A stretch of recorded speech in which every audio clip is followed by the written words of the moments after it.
നമസ്കാരം. കേരളത്തിൻ്റെ സാംസ്കാരിക മണ്ഡലത്തിൽ അസാധാരണമായിട്ടുള്ള ഒരു രാഷ്ട്രീയ ധ്രുവീകരണത്തിന് വഴി തുറന്നിരിക്കുകയാണ്. ചലച്ചിത്ര അക്കാദമി മുൻ വൈസ് ചെയർമാനും പ്രമുഖ നടനുമായിട്ടുള്ള പ്രേംകുമാറിൻ്റെ പുറത്താക്കലും അതിനെ തുടർന്നുണ്ടായ വെളിപ്പെടുത്തലുകളും. ദീർഘകാലം ഇടതുപക്ഷ പ്രസ്ഥാനങ്ങളോട് ചേർന്ന് നിന്ന ഒരു വ്യക്തിത്വം പെട്ടെന്നൊരു ദിവസം ഭരണകൂടത്തിൻ്റെ ഇരട്ടത്താപ്പിനെതിരെ പരസ്യമായി രംഗത്ത് വരുന്നത് സാംസ്കാരിക നായകർക്കിടയിൽ പോലും പുകയുന്ന അമർഷത്തിൻ്റെ പ്രതിഫലനമായിട്ടാണ് രാഷ്ട്രീയ നിരീക്ഷകർ ഇവിടെ വിലയിരുത്തുന്നത്. ആദർശത്തിൻ്റെ മുഖംമൂടിയണിഞ്ഞ സർക്കാർ തങ്ങളോട് വിയോജിക്കുന്നവരെ പടിയടച്ച് പുറത്താക്കുന്ന രീതിയാണ് ഇവിടെ അവലംബിക്കുന്നത് എന്ന് പ്രേംകുമാർ ആരോപിക്കുമ്പോൾ അത് പിണറായി സർക്കാരിൻ്റെ ജനാധിപത്യ വിരുദ്ധ സമീപനങ്ങളെക്കുറിച്ചുള്ള പുതിയ ചർച്ചകൾക്ക് തുടക്കമിട്ടിരിക്കുകയാണ്. സഖാവ് കൃഷ്ണപിള്ളയുടെ ജീവിതം സിനിമയിൽ അവതരിപ്പിച്ചപ്പോൾ ആ ലാളിത്യത്തിൽ ആകർഷനായിട്ട് കമ്മ്യൂണിസ്റ്റ് സഹയാത്രികനായ തനിക്ക് ഒടുവിൽ മാന്യമായ ഒരു യാത്രയയപ്പ് പോലും നൽകാതെ മാധ്യമങ്ങളിലൂടെ പുറത്താക്കൽ വിവരം അറിയേണ്ടി വന്നതിലെ കടുത്ത വേദന അദ്ദേഹം പങ്കുവയ്ക്കുകയാണ്. ഈ വിവാദത്തിൻ്റെ പ്രധാന തലം സർക്കാരിൻ്റെ നടപടികളിലെ പ്രകടമായ വിവേചനമാണ്. പാവപ്പെട്ട ആശാ വർക്കർമാരുടെ ന്യായമായ സമരത്തെ മാനുഷിക പരിഗണനയോടെ പിന്തുണച്ചുവെന്ന കാരണത്താൽ പ്രേംകുമാറിനെ സ്ഥാനത്ത് നിന്ന് നീക്കിയ സർക്കാർ ഇതേ രീതിയിൽ സർക്കാരിനെ രൂക്ഷമായി വിമർശിച്ച സാഹിത്യ അക്കാദമി അധ്യക്ഷൻ കെ സച്ചിദാനന്ദനെതിരെ മെല്ലെപ്പോക്ക് നയം സ്വീകരിക്കുന്നത് എന്തിനാണെന്ന ചോദ്യം ശക്തമാണ്. ഭരണ തുടർച്ച പാടില്ലെന്നും സർക്കാർ നയങ്ങൾ ജനവിരുദ്ധമാണെന്നും തുറന്നടിച്ച സച്ചിദാനന്ദന് ലഭിക്കുന്ന സംരക്ഷണം തനിക്ക് ലഭിക്കാത്തത് ഇരട്ട നീതിയാണെന്ന് പ്രേംകുമാർ ഇവിടെ ചൂണ്ടിക്കാട്ടുന്നു. തനിക്കില്ലാത്ത എന്ത് അത്ഭുത സിദ്ധിയാണ് സച്ചിദാനന്ദന് ഉള്ളതെന്ന അദ്ദേഹത്തിൻ്റെ പരിഹാസം സോഷ്യൽ മീഡിയയിൽ വലിയ ചർച്ചകൾക്ക് വഴിതെളിച്ചു കഴിഞ്ഞു.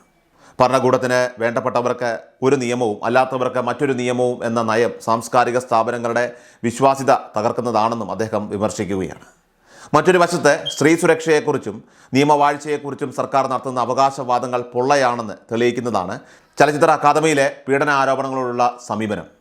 ഒരു വനിതാ ഡോക്ടർ നേരിട്ട് മുഖ്യമന്ത്രിക്ക് പരാതി നൽകിയിട്ടും പ്രതി ഇടതുപക്ഷത്തിൻ്റെ വിശ്വസ്തനായ സംവിധായകൻ PT കുഞ്ഞുമുഹമ്മദ് ആയതിനാൽ അന്വേഷണം ഇഴഞ്ഞു നീങ്ങുകയാണെന്ന ആരോപണം ഗൗരവകരമാണ്.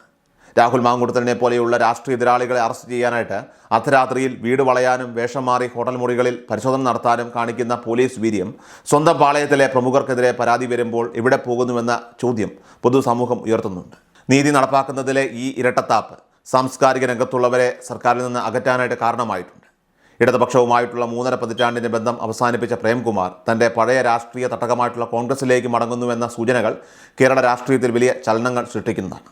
കോളേജ് പഠനകാലത്ത് KSU സ്ഥാനാർത്ഥിയായി മത്സരിച്ച പാരമ്പര്യം തനിക്കുണ്ടെന്ന താരത്തിൻ്റെ വെളിപ്പെടുത്തൽ വെറുമൊരു ഓർമ്മപ്പെടുത്തലല്ല, മറിച്ച് തൻ്റെ ഭാവി രാഷ്ട്രീയത്തിൻ്റെ നിലപാടിൻ്റെ ആ ഒരു പ്രഖ്യാപനം കൂടിയാണ്. അന്തരിച്ച നേതാവ് കോടിയേരി ബാലകൃഷ്ണൻ്റെ പ്രത്യേക താല്പര്യപ്രകാരമാണ് താൻ അക്കാദമി വൈസ് ചെയർമാൻ സ്ഥാനം ഏറ്റെടുത്തതെന്നും അന്ന് സിനിമകൾ പോലും മാറ്റിവെച്ച് മുഴുവൻ സമയവും സ്ഥാപനത്തിനായിട്ട് പ്രവർത്തിച്ചിട്ടും തികഞ്ഞ അവഗണനയാണ് തനിക്ക് ലഭിച്ചതെന്നും അദ്ദേഹം പറയുന്നുണ്ട്. ഈ രാഷ്ട്രീയ മാറ്റം സാംസ്കാരിക മേഖലയിൽ സർക്കാരിനെതിരെ നിലനിൽക്കുന്ന അതൃപ്തിയുടെ ആഴം വർദ്ധിപ്പിക്കുകയാണ്. വരാനിരിക്കുന്ന നിയമസഭാ തെരഞ്ഞെടുപ്പിൽ പ്രേംകുമാറിനെ ഒരു കരുത്തുറ്റ സ്ഥാനാർത്ഥിയായിട്ട് അവതരിപ്പിക്കാനാണ് കോൺഗ്രസ് നേതൃത്വത്തിൻ്റെ നീക്കം. തിരുവനന്തപുരം ജില്ലയിലെ രാഷ്ട്രീയ സാഹചര്യങ്ങൾ പരിഗണിച്ച് നാടാർ സമുദായത്തിന് നിർണായക സ്വാധീനമുള്ള മണ്ഡലങ്ങളായിട്ടുള്ള കാട്ടാക്കട, അരുവിക്കര, അതുപോലെ തന്നെ അല്ലെങ്കിൽ കഴക്കൂട്ടം എന്നിവയിലൊന്ന് അദ്ദേഹത്തിനായിട്ട് നീക്കിവെച്ചേക്കും.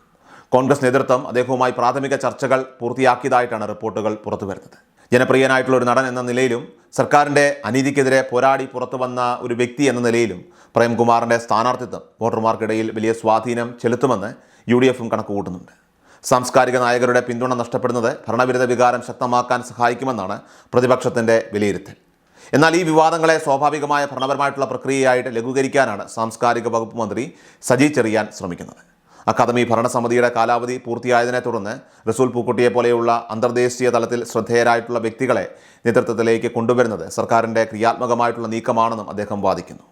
പ്രേംകുമാറിനെ വ്യക്തിപരമായിട്ട് ടാർഗറ്റ് ചെയ്തിട്ടില്ലെന്നും പുതിയ സമിതിയെ നിയോഗിക്കുക എന്നത് ഒരു ജനാധിപത്യ പ്രക്രിയ മാത്രമാണെന്നും മന്ത്രി വിശദീകരിക്കുമ്പോഴും ഉയർന്നു വന്ന ആരോപണങ്ങൾക്ക് കൃത്യമായ മറുപടി നൽകാൻ സർക്കാരിന് സാധിക്കുന്നില്ല. എന്തായാലും ഒരു കലാകാരൻ്റെ രാഷ്ട്രീയ ചുവടുമാറ്റം വരും ദിവസങ്ങളിൽ കേരളത്തിലെ പ്രധാന ചർച്ചാ വിഷയമായിട്ട് നിലനിൽക്കുന്ന കാര്യത്തിൽ സംശയമില്ല.